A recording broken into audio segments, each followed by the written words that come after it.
Chapter 31. Our conversation that day went no further. Indeed, I had no desire to pursue the subject. I quailed to hear senses speak like that. At the edge of town, we caught an electric tram car, but while riding along together, we exchanged scarcely a word. Once we got off, our ways parted. By now, Sensei's mood had changed again. You will be living free and easy until you graduate in June, won't you? He remarked in an unusually jolly tone. It may actually be the freest time in your life. I should not wonder. Make sure you really enjoy it, won't you? I laughed and raised my head. Sensei's face just then made me wonder where in his heart he could be nursing a hatred of the human race. I detected not the least trace of misanthropy in that smile or those warm eyes. I freely acknowledge that Sensei taught me much about intellectual questions, but I admit there were also times when I failed to gain what I sought from him in matters of the mind. Conversations with him could be frustratingly inconclusive. Our talk that day would haunt me as such an instance. One day I frankly confessed as much to Sensei's face. He was smiling as he listened. It would not bother me, I continued, if I thought you didn't really know the answer, but the problem is you know it. You just won't say it in so many words. I don't hide anything. Yes, you do. You're mixing up my ideas with my past. I'm hardly a good thinker, but I assure you I would not purposely conceal any ideas I had arrived at. What would be the point? But if you're asking me to tell you everything about my past, well, that's a different matter. It doesn't matter, it doesn't seem different to me. Your ideas are important to me precisely because they are a product of your past. If the two things are separated, they become virtually worthless as far as I can see. I can't be satisfied with being offered some lifeless doll that has no breath of soul in it. Sensei stared at me in astonishment. My hand that held in cigarette trembled a little. You are certainly bold, aren't you? I'm in earnest, that's all. I'm earnestly searching for lessons from life. Even if it means disclosing my past. The word disclose had a frightening ring. Suddenly the man seated before me was not the sensei I loved and respected, but a criminal. His face was pale. Are you truly in earnest? Sensei asked. My past experiences have made me suspicious of people, so I must admit I mistrust you too. But you are the sole exception. I have no desire to suspect you. You seem too straightforward and open for that. I want to have trusted even just one person before I die. You know? Can you be that person? Would you do that for me? Are you sincerely in earnest from your heart?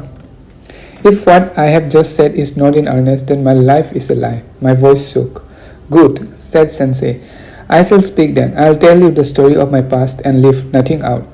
And in return, but no, that doesn't matter. But my past may not actually be as useful for you as you expect, you know. You may be better off not hearing about it.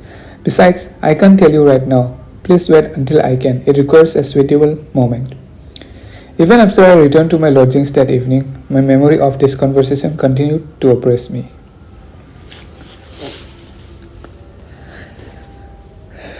Chapter 32. Apparently my teachers did not find my thesis quite as good as I thought it was. Nevertheless, I managed to pass. On the day of graduation, I retrieved from the trunk my musty old formal winter wear and put it on. Up and down the rows of graduating students in the ceremony hall, every face looked heat oppressed, and my own body, sealed tightly in thick wool, impenetrable to any breeze, sweltered uncomfortably.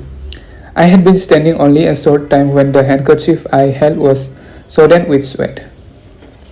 As soon as the ceremony was over, I went back to my room, stripped off and opened my second floor window. Holding the tightly rolled diploma up to my eye like a telescope, I gazed through it out over the wall. Then I tossed it onto my desk and flung myself down spread eagle in the middle of the floor. Lying there, I reviewed my past and imagined my future. This diploma stood like a boundary marker between the one and the other. It was a strange document indeed, I decided, both significant and meaningless. That evening, I was to dine at Sensei's house. We had agreed beforehand that if I managed to graduate, I would keep the evening free for a celebratory dinner at his home. As promised, the dining table had been moved into the living room, close to the veranda. The patterned tablecloth, thick and crisply starched, glowed with a fine white purity beneath the electric light. Whenever I dined at Sensei's, the chopsticks and bowls were placed on this white linen that seemed to have come straight from some Western restaurant. The cloth was always freshly laundered. It's just as with collar and cuffs, Sensei remarked. If you are going to have dirty ones, you might as well go for color in the first place. If it's white, it must be purest white. Sensei was, in fact, a fastidious man. His study, too well, was always meticulously tidy. Being rather careless myself, this aspect of him occasionally struck me quite forcibly. Once I mentioned to his wife how finicky he seemed, and she replied, "But he doesn't pay much attention to the clothes he wears." Sensei, who had been sitting nearby at the time, laughed. "It's true, I'm psychologically finicky. It's a constant problem for me. What a ridiculous way to be, eh?" I was not sure whether he meant that he was what we would call highly strung or intellectually fastidious. His wife didn't seem to grasp his meaning either. This evening I was again seated across the table from Sensei with a white tablecloth between us. His wife sat at the end of the table, facing the garden. "Congratulations," Sensei said to me, raising his sake cup. The gesture did not make me particularly happy, however. This was partly due to my own rather somber mood, but I also felt that Sensei's tone was not of the cheerful kind calculated to excite joy. Certainly he raised his cup and smiled, and I detected no irony in his expression, but I felt a distinct lack of any genuine pleasure at my success. His smile said, "I guess this is the kind of situation in which people usually congratulate someone." "Well done," his wife said to me. "Your father and mother must be very happy." Suddenly the image of my sick father rose in my mind. I had to hurry home and show him my diploma, I decided. "What did you do with your certificate, Sensei?" I asked. "I wonder would it still be tucked away somewhere?" he asked his wife. "Yes, I would have put it away somewhere," she replied. Neither of them knew what had become of it, it seemed. Chapter 33. In Sensei's house, when a meal with informal guests had progressed to the point where the rice was served, his wife dismissed the maid and served us herself. This was the custom. The first few times I dined there, it made me feel rather awkward, but once I grew more used to it, I had no difficulty handing my empty bowl for refilling. "More tea, more rice, you certainly eat, don't you?" she would say teasingly, completely unabashed at her own directness. But that day, with the summer heat beginning, my normally large appetite deserted me. "So that's all? You have begun eating like a bird lately?" "No, it's just that I can't eat a lot when it's hot like this." She called the maid and had her clear the table, then ordered ice cream and fruit to be served. "I made it myself," she explained. Sensei's wife was at such loose ends, it seemed, that she could take the time to make her own ice cream for guests. I had several helpings. "So now that you have graduated," said Sensei, "what do you plan to do next?" He had half turned his cushion toward the garden and was leaning back against the sliding doors at the edge of the veranda. I was also conscious that I had graduated. I had not yet decided on any next step. Seeing me hesitate, Sensei's wife intervened. "Teaching?" she asked. When I did not reply, she tried again. "The civil service, then?" Sensei and I both burst out laughing. "To be honest," I said, "I haven't any plan at all yet. I haven't even so much as thought about what profession to enter, actually. I can't see how I can choose, really, since I don't know what's good a profession and what's not until I try them out." That's true enough," she responded. "But after all, you will inherit property, so it's natural that you would feel relaxed about the question. Just take a look at others who aren't so fortunate. They are far from able to be so blight. Some of my friends had been searching for positions as middle school teachers since well before graduation, so her words were true. I privately acknowledged that, but what I said was, I may have been a bit infected by Sensei. "Oh dear, he's not a good influence, I'm afraid." Sensei grimaced.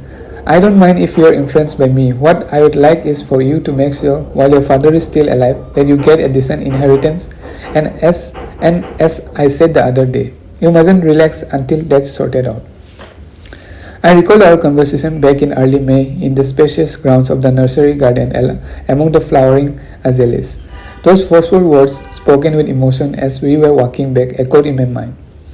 They were not only forceful, those words, they were terrible. Ignorant of his past as I was, I could not fully make sense of them. "Are you very well off?" I asked Sensei's wife. Now why should you ask such a question? Because sensei won't tell me the answer. She smiled and looked at sensei. That would be because we are not well off enough to make it worth mentioning. I would like to know so that when I go home and talk to my father, I'll have some idea of how much I would need to live as sensei does. Sensei was facing the garden, calmly puffing on his cigarette, so I naturally addressed his wife. Well, it's not really a question of how much, we get by one way and another. Anyway, that's beside the point. The point is, you really must find something to do in life.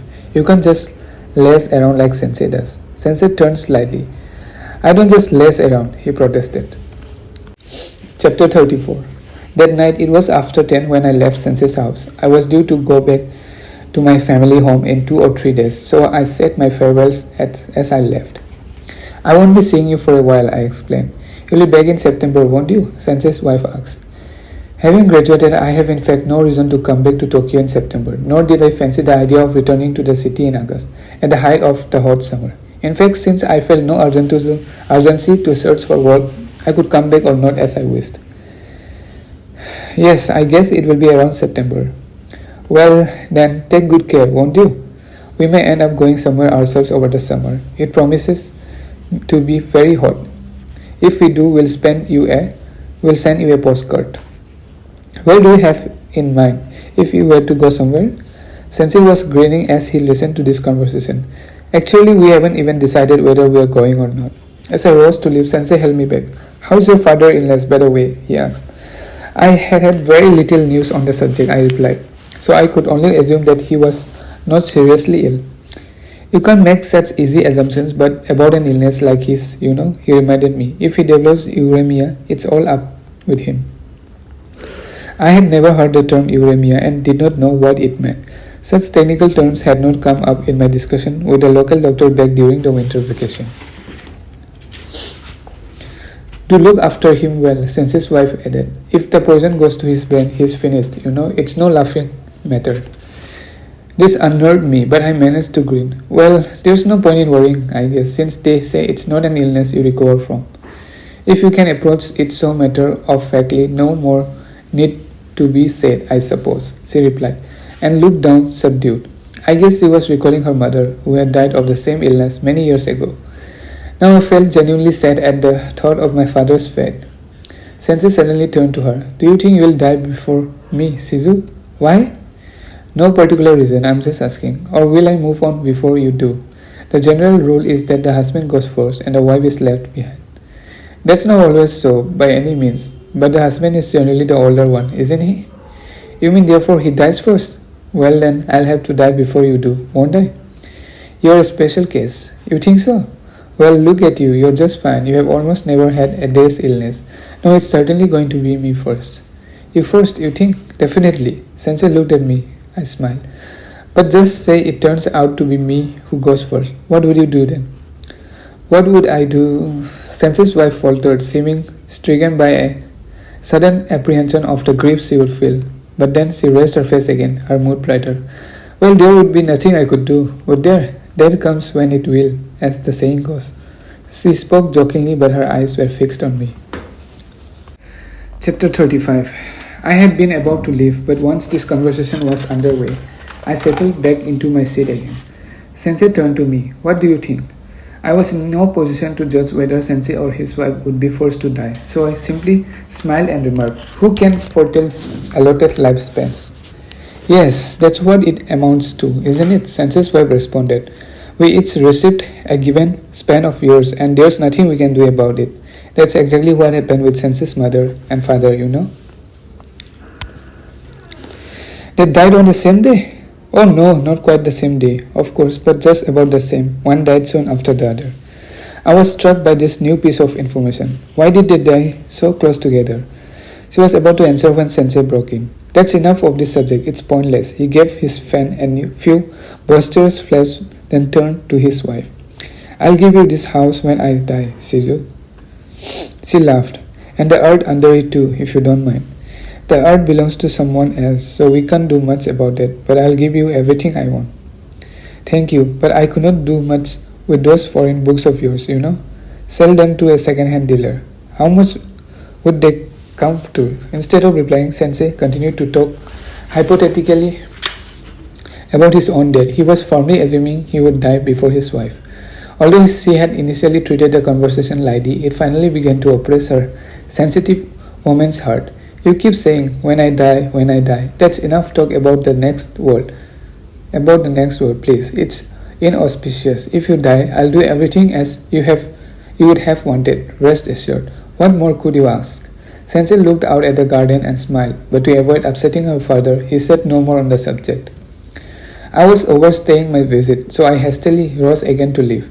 Sensei and his wife saw me to the entrance hall. Take good care of your father, she said. See you in September, said Sensei. I said my farewells and stepped out past the lattice gate. The bushy osmanthus between the entrance and the front gate spread its branches wide in the darkness as if to block my way. As I pushed a few steps past it, I imagined the scented flowers of the autumn to come. On those twigs where dark leaves now flourished. My mental image of Sensei's house had always been inseparable from this osmanthus bush. As I paused there and turned back to look at the house, imagining the autumn day when I would cross that threshold again, the whole light that had been shining through the lattice front was suddenly extinguished. Sensei and his wife had evidently gone back inside. I made my way on alone through the darkness. I did not go straight back to my lodgings. There were things I needed to buy before my journey, and besides, I had to ease my belly, which was crammed with fine food, so I set off to walk toward the bustling town. It was still full of the activity of early evening. Men and women were casually thronging the streets. I ran into a friend who had just graduated with me, and he pulled me off to a bar, where I listened to his high-spirited chatter, frothy as the beer we drank. It was past midnight when I finally got home. Chapter 36. The following day I went out again, braving the heat to buy the various things I had been asked to get. It had not seemed much when I received the letter with a list of purchases, but when it came to the point, it proved extremely tiresome. Wiping my sweat as I sat in the streetcar, I cursed these country folk who never spared a sympathetic thought for the time and effort to which they were putting someone else. I did not intend to spend my summer back at home. Ideally, I had worked out a daily program to follow and set out to gather the books I needed to pursue my plan. I had decided to spend a good half day on the second floor of Maruzen bookshop, looking through the foreign books. It located the shelves particularly relevant to my field and went through them methodically in investigating every book. The most troublesome item on the shopping list was some lady's kimono collars. The shop assistant produced quite a few of them for me to look at, but when the time came for me to decide which ones to purchase, I could not. Another problem was that the prices seemed quite arbitrary. A collar that looked cheap turned out to be highly expensive, while others that I had passed over as expensive looking actually cost very little. For the life of me, I could not tell what made one more valuable than another. The whole mission defeated me, and I regretted not having troubled Sensei's wife to come along and help me. I bought a travel bag. It was, of course, only an inferior, locally made one, but its shiny metal fittings would look impressive enough to dazzle country folk.